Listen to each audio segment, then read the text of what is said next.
تو کیا آپ جانتے ہیں کہ رمضان کے 30 روزے رکھنے سے ہمارے شریر پر کیا اثر ہوتا ہے؟ اس پر جاپانی سائنسدان نے ایک بڑی کھوج کی ہے جس کا جاننا ہر مسلمان کے لیے بے حد ضروری ہے۔ جاپانی بایولوجسٹ یوشونوری اشومی ایک سائنسدان ہے جن کو 2016 میں میڈیسن پر نوبل پرائز دیا گیا۔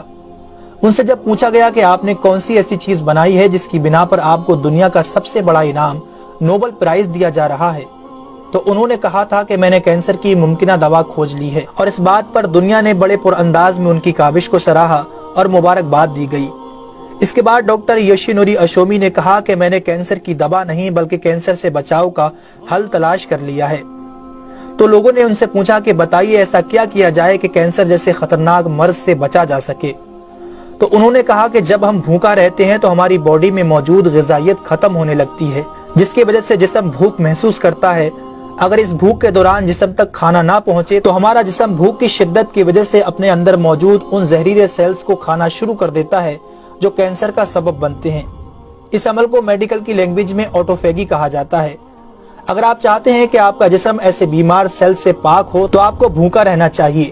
جب ایسے سیلز مرنا شروع کر دیتے ہیں تو کینسر کا پرسنٹیج کم ہو جاتا ہے۔ اس کے بعد جاپانی سائنسدان سے پوچھا گیا کہ انسان کو سال بھر میں کتنے دن بھوکا رہنا چاہیے کہ اس میں کینسر نہ پایا جائے؟ تو انہوں نے کہا کہ اگر 20 سے 25 دن کم سے کم اور 9 سے 10 گھنٹے بھوکا رہا جائے تو اس کی باڈی ایسے تمام زہریلے سیلز کو کھا جائے گی اور اس میں کینسر نہیں ہوگا۔ اے میرے پیارے رب کریم، آج ہمیں سمجھ آیا کہ مومن پر روزے کیوں فرض کیے گئے، اور آج مجھے اس احادیث پاک کی بھی سمجھ آ گئی جس میں آپ صلی اللہ علیہ وسلم نے فرمایا کہ ہر شے کی زکوٰۃ ہے اور جسم کی زکوٰۃ روزہ ہے۔ سبحان اللہ! میں قربان جاؤں ایسے سچے دین پر جس نے عبادت کے اندر بھی بیماریوں کا علاج رکھا ہے۔ دوستو، اسلام وہ دین فطرت ہے جو زندگی کے ہر شعبے میں راہ اعتدال کی تعلیم دیتا ہے۔ اس لیے آج نہ صرف مغرب میں زیادہ کھانے کو ناپسند کیا جاتا ہے بلکہ اسے انسانی صحت کے لیے بھی نقصان دہ سمجھا جاتا ہے۔ اللہ تعالیٰ نے اپنے پیارے محبوب حضرت محمد صلی اللہ علیہ وسلم پر وحی نازل فرمائی، کھاؤ پیو اور حد سے نہ بڑھو، بے شک وہ حد سے بڑھنے والوں کو پسند نہیں فرماتا۔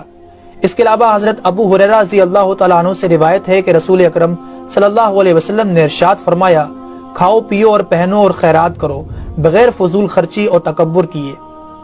دوستو، انسان کو کھانے کی صرف تھوڑی سی مقدار کی ضرورت ہے جو انسانی جسم میں توانائی پیدا کر سکے، جتنی توانائی انسانی زندگی کے لیے ضروری ہے، اور جس سے اس کی صحت اچھی رہے اور وہ اپنی روزمرہ کی ذمہ داریاں پوری کر سکے۔ انسانی جسم کو جتنا کھانے کی ضرورت ہے اس سے زیادہ جسم میں داخل ہونے والا کھانا چربی بن جاتا ہے، جس کی وجہ سے انسان کا جسم بڑھ جاتا ہے، اس کی رفتار سست ہو جاتی ہے اور وہ بہت زیادہ تھکن محسوس کرنے لگتا ہے۔ اس کے علاوہ انسانی جسم بہت سے امراض کا شکار بھی ہو جاتا ہے۔